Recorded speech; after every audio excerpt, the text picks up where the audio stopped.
You know that you're getting closer every day. Ambition must be kept alive, be kept active, must continue to move forward. Otherwise, you're just daydreaming. You must keep active, keep moving forward so your ambition can fuel you, motivate you, get you where you want to be. Self-preparation.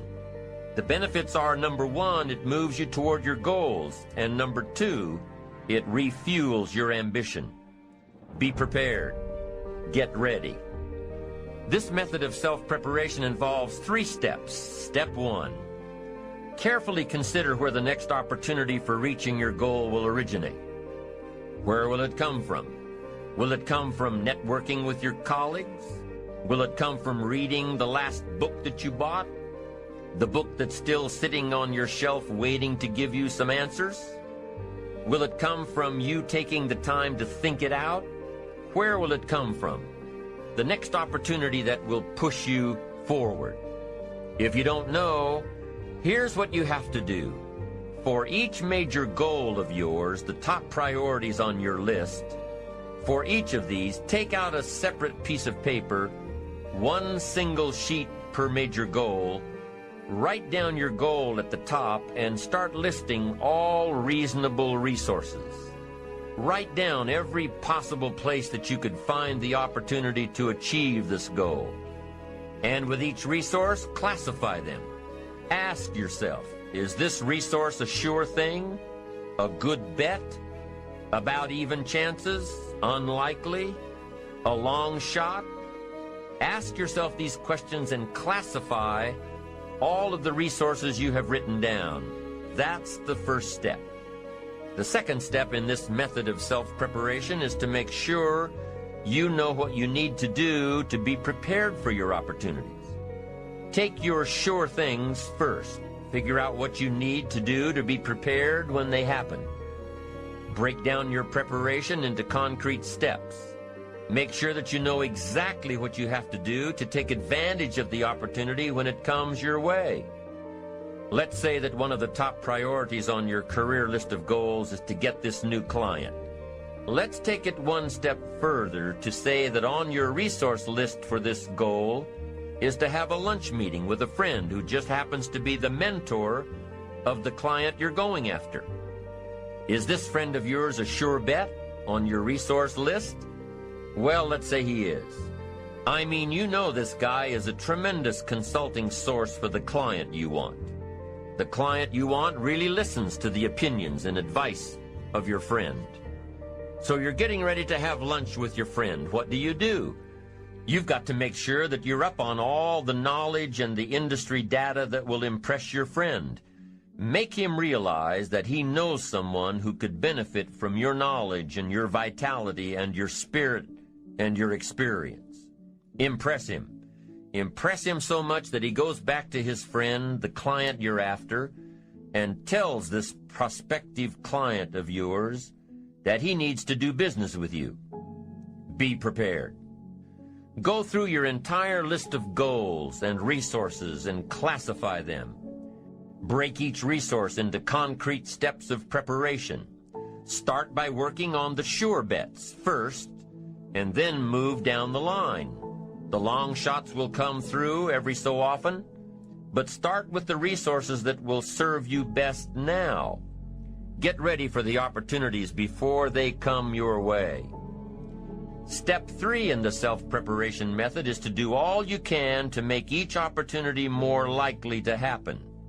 After you've determined what you have to do to get ready, to be prepared, after you've determined this, see what you can do to expedite the process. What can you do to increase the likelihood of this opportunity? Go over it and over it and over it. Use these 3 methods again and again as you assess where you are now and where you have to go next to keep moving toward the achievements that are most important to you. Step 1, consider your resources. Step 2, determine what you have to do to get ready. Step 3, expedite the opportunities.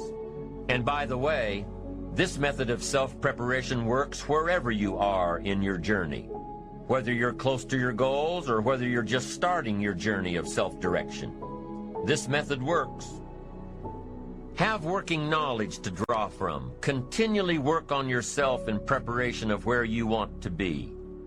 Build a reservoir of thoughts and ideas and philosophies and experiences that are your own. Build, grow, change, get ready, be prepared.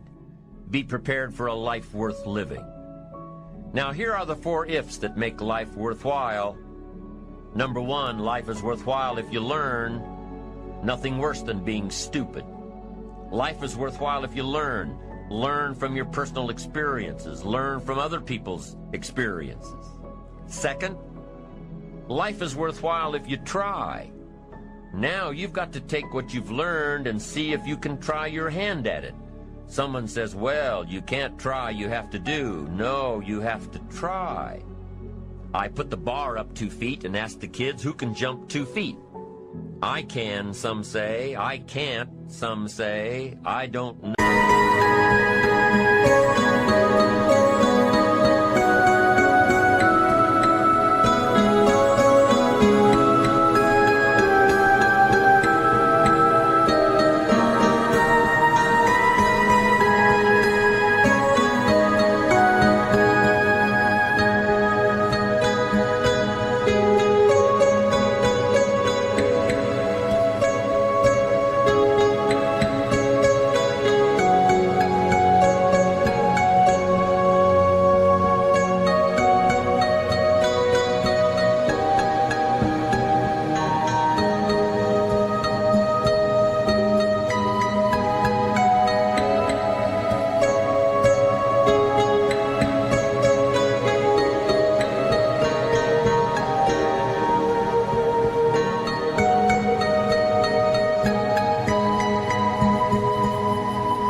Some say, how are you going to know? You don't. You've just got to try. Just back off and run at it. How are you going to know if you don't try? Now, what if you knock the bar down? Does that mean you can't jump 2 feet? No. You have to what? Try it again. Of course, you have to try. Try it another way, but try. Try your hand at it. When the record book on you is finished, let it show your wins and your losses, but don't let the record book show that you didn't try. Next, life is worthwhile if you stay. You've got to learn to stay. Now, you don't have to stay forever. Just stay till you see it through. A guy builds a foundation, and then he wanders off somewhere and builds another foundation. He's got these foundations scattered all across the country. I mean, no walls, no roofs, just a bunch of foundations. Not a good reputation. Stay. You don't have to stay forever. Just stay to finish something. Don't fall into the trap of less than refined sophistication. Stay till it's over. The 4th if that makes life worthwhile: 1 is if you learn, 2 is if you try, 3 is if you stay, and 4th if that makes life worthwhile is if you care. Caring is a unique human experience that is so vital and so powerful and so all-encompassing and so far-reaching. If you care at all, you'll get some results. If you care enough, you can get magnificent results. You can only have 2 things in life: reasons or results. Notice, reasons don't count. Folks will always point out reasons on why they're not living their dream, on why they're not manifesting their greatness. They will always...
those things out. But none of those things count.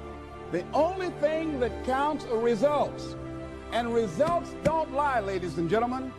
So let us look. I think that all of us are committed. But I think that some of us are producing results in our lives that level of commitment brings we particularly don't like or find distasteful. I don't think that as a participant in life, you cannot be committed. You're either committed to mediocrity or you're committed to greatness. You're either committed to being productive or you're committed to being non-productive. You're committed to being happy or you're committed to being unhappy.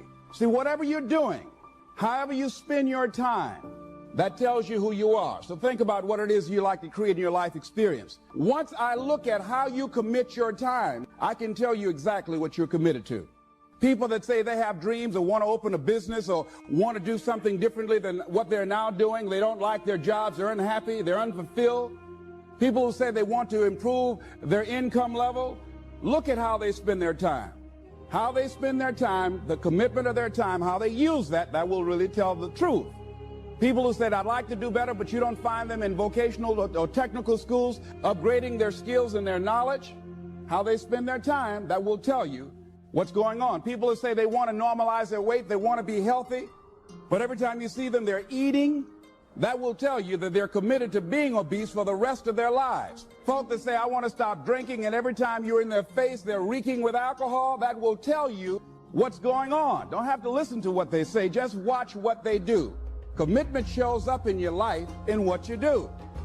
On the other hand, you can make the commitment to your life that you don't like the results that you have and that you're going to do something about it. See, that power is available to all of us.